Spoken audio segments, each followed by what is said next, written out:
warahmatullahi wabarakatuh. Selamat malam, selamat datang dengan pagelaran kami yaitu Ludruk Jombang Baru yang dipimpin oleh penyanyi Bapak Jono Teler dari kawasan Jowinong, Mojo Agung, Kota Jombang. Bapak Ibu sekalian, Ludruk Jombang Baru kerja bareng dengan Karawitan Yoni Budaya dari kawasan Kudu, Kota Jombang. Bapak Ibu sekalian, Ludruk Jombang Baru didatangkan oleh Bapak Panitia dari Desa Dermo, Sukomanunggal, Kecamatan Tandes, Kota Surabaya dengan acara sedekah bumi nyelameti desone. Muga-muga desane makmur, gemah ripah loh jinawuhi. Nggih Bu nggih, Bapak nggih. Mugi-mugi kemawon rakyate menika paringi subur. Menawi tanduran nggih menika muga-muga kathah pendapatanipun kalian menawi Bapak Ibu ingkang jualan wonten PKL mugi-mugi diparingi lancar sak laminipun. Nggih mun. Allahumma.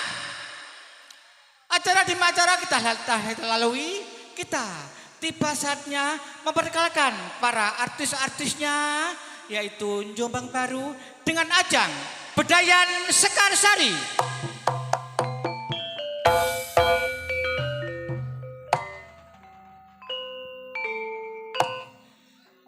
Sebelum acara Bedayan Sekarsari dimulai, memperkenalkan diri kami yaitu nama saya Kasiati dari kawasan Wonokromo, Kota Surabaya. Wah iki wonge sing emblak iki lho Pak. Anak tangga yang pertama yaitu yang dilakukan oleh adik kami, Adik Indri bersama Adik Olivia dari kawasan Mojokerto.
Selanjutnya disusul adik kami yaitu Adik Arsita dengan Adik Ica Putri dari kawasan Jombang Beriman.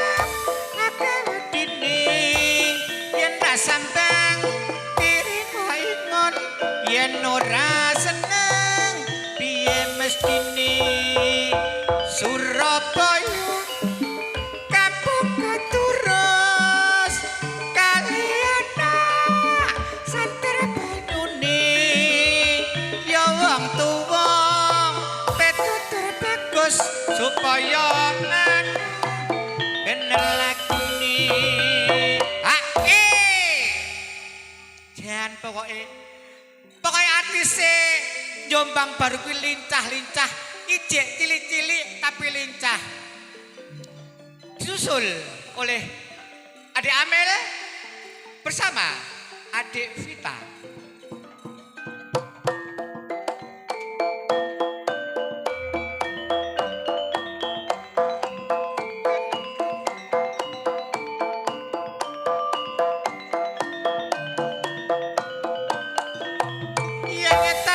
Ngulon diwaseten ora kelakon godhong jarak sing opo-opo ketir kali yang tututono ngajar awak mumpung sing muda senenge ati ndang turutono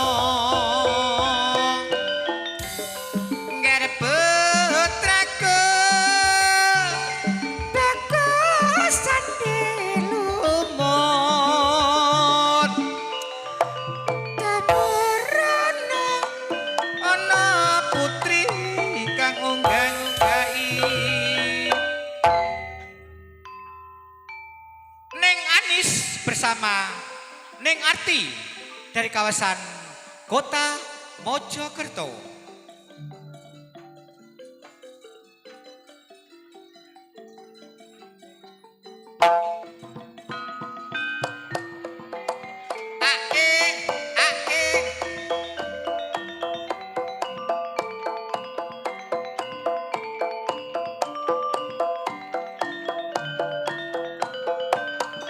Kodhong cara sing ombo-ombo kentir kali dang tututono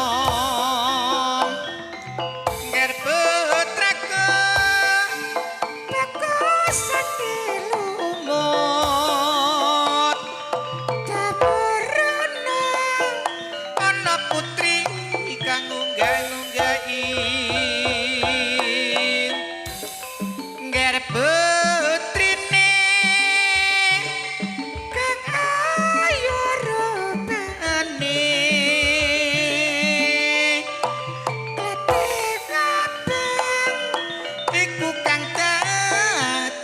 asmani. Intermezzo dulu nggih Pak nggih. Menawi panjenengan sedanten badhe ndugekaken ludruk Jombang Baru dengan acara Walimatul Khitan, Walimatul Urus, upami wonten sedekah bumi kemawon, langsung nggih, langsung dateng Bapak dan panitia nggih saged, langsung ketuanipun nggih saged Bapak Jono alias Deler. Menika saking Jombang, langsung kemawon wonten nomor teleponipun nggih Pak nggih.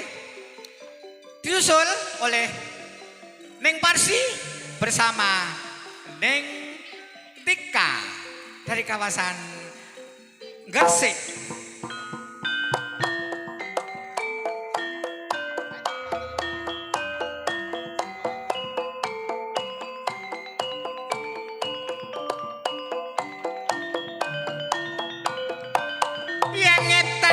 Ngulon tewas sedan ora kelakon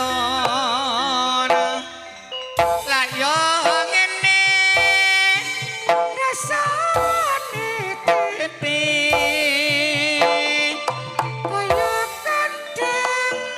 kaya kentang di bumbu rawon kaya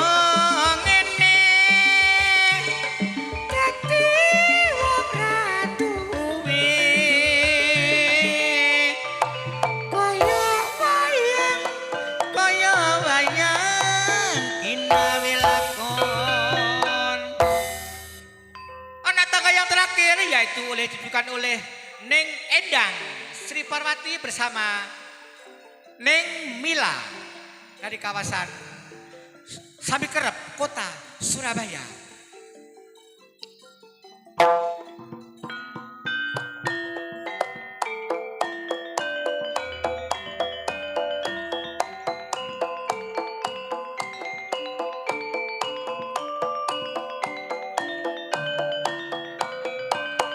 Moko ora sambang kirimo ingon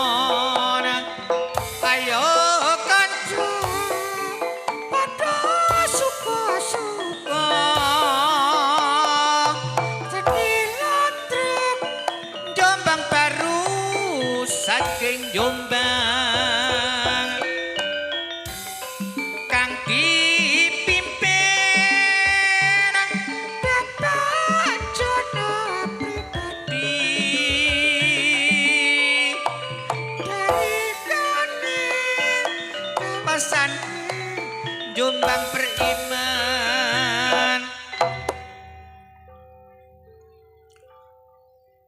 telah lenyap dari pandangan Anda sekalian Pedayaan Sekarsari, yaitu dilanjut bapak-bapak mengkelan gending Sekarsari, campur sari, monggo merapat kemawon nggih. Betul napa-napa los.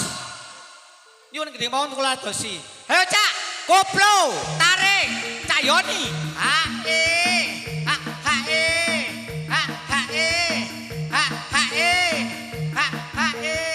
Ayo Pak, tarik, sawer.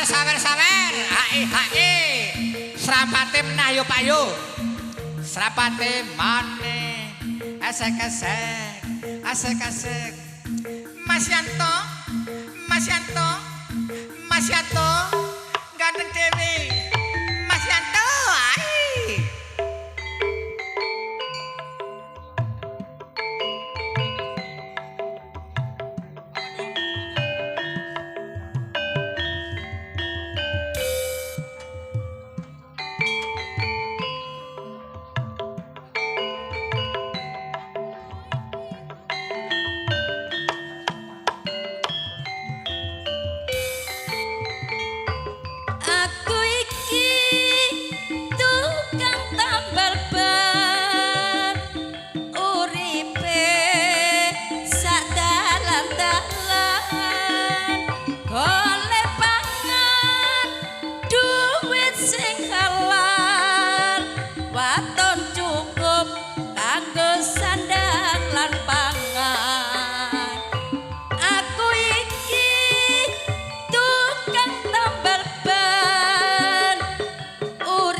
Watangku dadi kroncongan majedor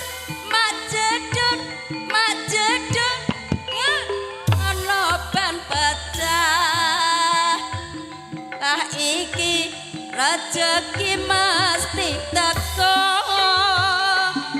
majedor kan pecah maneh esuk rejeki mesti nglumpuk tambang nglumpuk tambang nglumpuk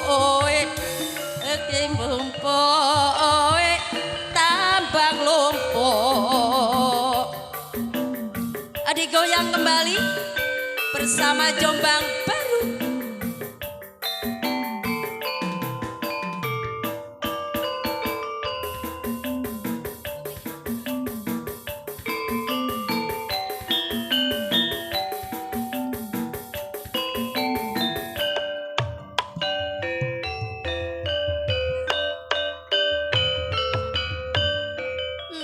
Sajroning atiku nalika sliramu ninggal aku apa sliramu ora krasa aku kudu sabar karo sapa tak suwun rina lan wengi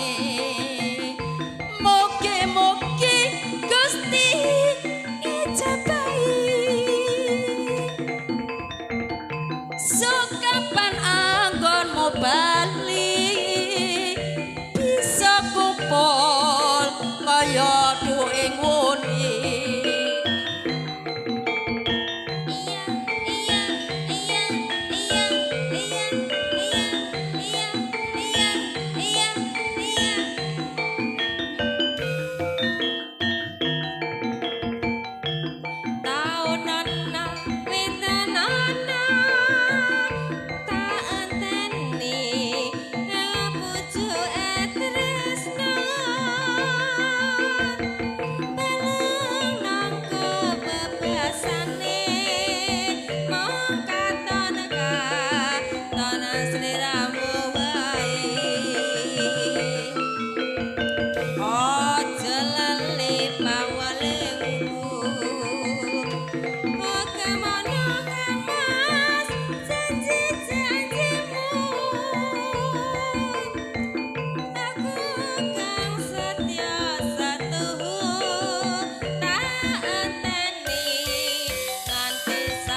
najan ado tak parani mong nuruti kareping ati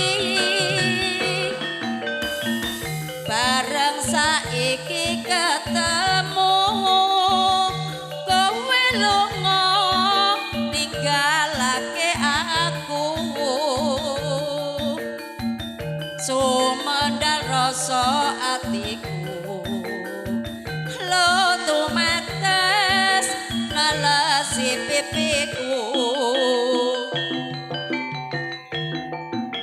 dene ora tresno mbok ya kandha kandha sing prasaja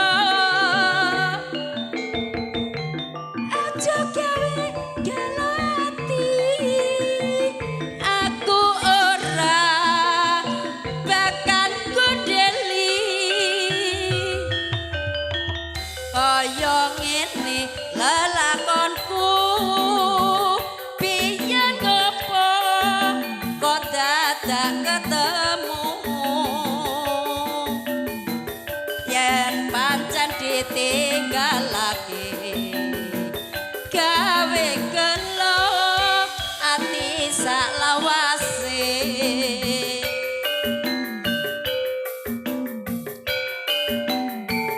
Saya aturkan matur suwun, terima kasih Bapak Damis selaku Panja Yogo Campur Sari Kota Surabaya. Bapak Damis sekalian, matur suwun, terima kasih.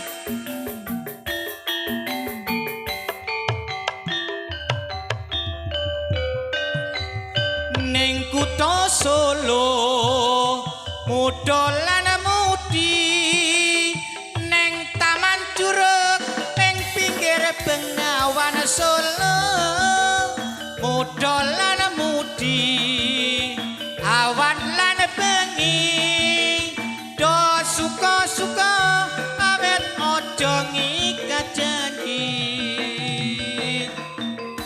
cahyaning bulan Tracang pucuk ing cemoro angin kang bisa sasat gawa gending tresno banyu bengawan sinorot cahyaning bulan lir sewu dian alirak buka kenangan ngersake apa mas mung sarwana neng Taman Curug taman indah kutha Solo mudolan mudi awan lan bengi do suka-suka awet aja dikajra mas enten sarwa mas wonten permintaan iki nyuwun oh mati lampune cak mungkin ana apa-apa podang kuning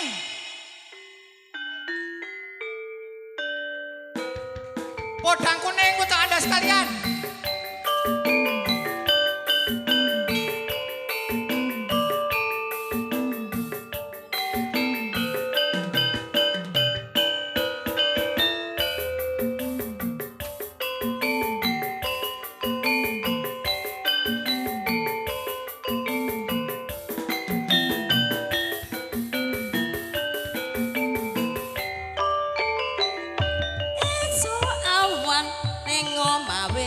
ora krasa kaluyuran anggoleki sing disayang mobeng-mobeng miderang nggonku goleki ora krasa esuk awan nganti bengi eman-eman yen nganti liya kang nyayang kleyang tak sawang mentro ning ngepah gegojekan tak didik saka katohan sarwi ngoceh dheweke ngalih mentro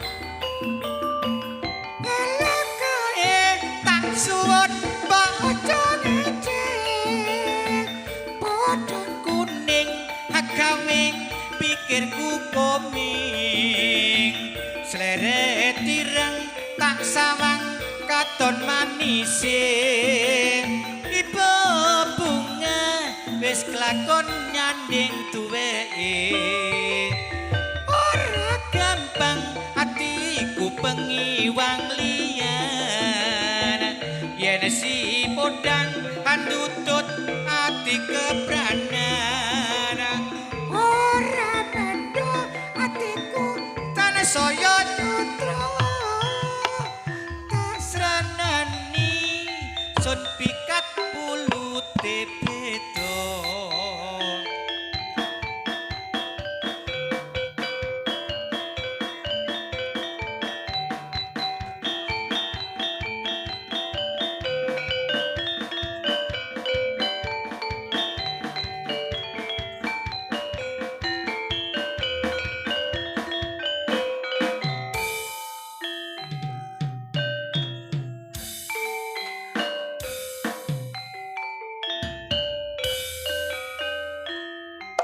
Kutha Jombang arane Jawa Timur tlatahing uga disebut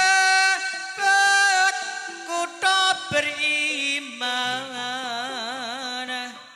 bersih indah nyaman wis dadi nyatane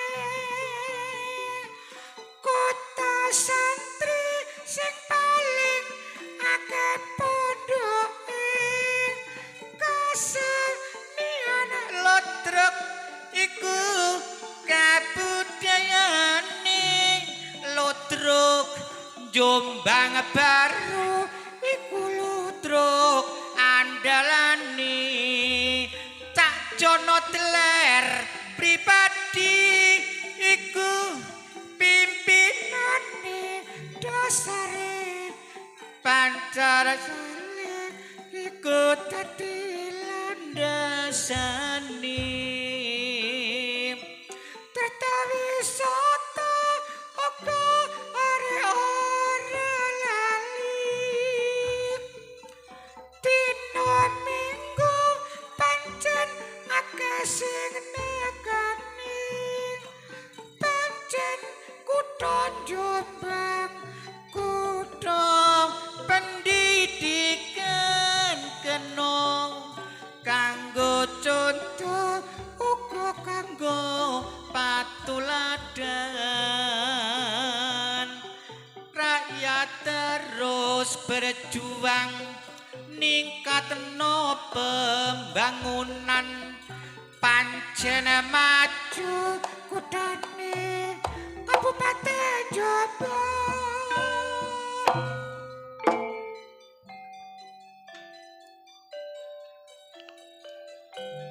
Pedayaan Sekarsari telah lenyap dari pandangan Anda sekalian. Selanjutnya, Bapak-bapak Ibu dan jangan anjak tadi duduk penjenengan semua. Di antara lain ada pelawak-pelawaknya. Di antara lain Cak Yoyo, Cak Teler, Cak Kentut pribadi. Selamat menyaksikan.